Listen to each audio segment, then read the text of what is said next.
Delphine Vespizer a animé l'all-time feu de camp de la saison 10 du programme produit par Banijay et relancé par W9. Souhaitez-vous repartir ensemble ou séparément? Delphine Vespizer a animé ce lundi 11 mars 2024. L'all-time feu de camp au cours duquel les 5 couples, venus tester leur fidélité face à des tentatrices et des tentateurs entreprenants, ont dû répondre à la question qui clôt l'aventure.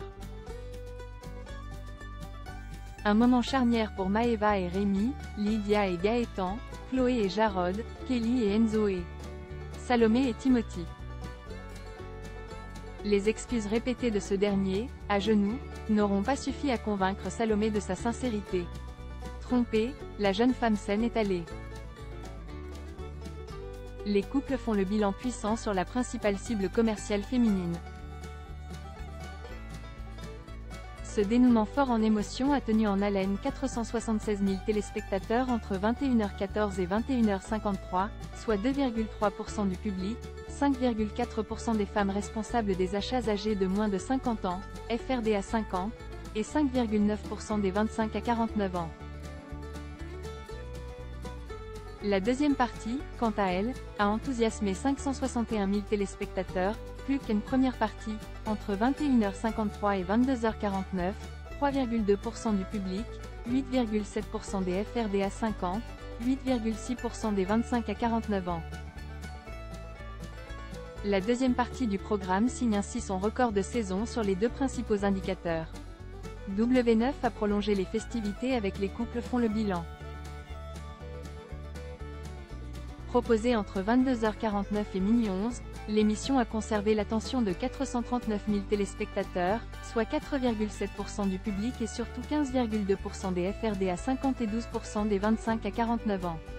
Une sacrée performance sur ces deux dernières cibles. Outre ce final, l'émission a diverti, en première partie, jusqu'à 513 000 téléspectateurs le lundi 19 février 2024. La part d'audience sur l'ensemble du public a atteint au mieux 2,6% le jeudi 1er février 2024. A l'inverse, l'île de la Tentation a été à la peine les jeudis 25 janvier, 365 000 téléspectateurs, et lundi 26 février 2024, 1,8% du public. La saison 10 perd près de 100 000 téléspectateurs en moyenne mais s'offre un record en replay. En moyenne et en audience veille, l'île de la Tentation saison 10 dont les 3 premiers épisodes ont été diffusés le jeudi et les 6 suivants le lundi, a donc fédéré chaque semaine 444 000 téléspectateurs. Ce qui représente 2,2% de l'ensemble du public et 6,5% des FRDA 50. La deuxième partie, quant à elle, a diverti 421 000 téléspectateurs pendant 9 semaines, soit 2,5% du public et 7,6% des FRDA 50. Paradoxalement, cette deuxième partie du programme a mobilisé davantage de téléspectateurs que la première ces 3 dernières semaines. En linéaire, la saison 10 affiche des scores à la baisse. À titre de comparaison, l'île de la Tentation saison 9, présentée par Julie Taton du jeudi 25 avril au jeudi 13 juin 2019, avait pu compter à l'époque sur 533 000 téléspectateurs, soit 2,8% du public présent devant sa télévision.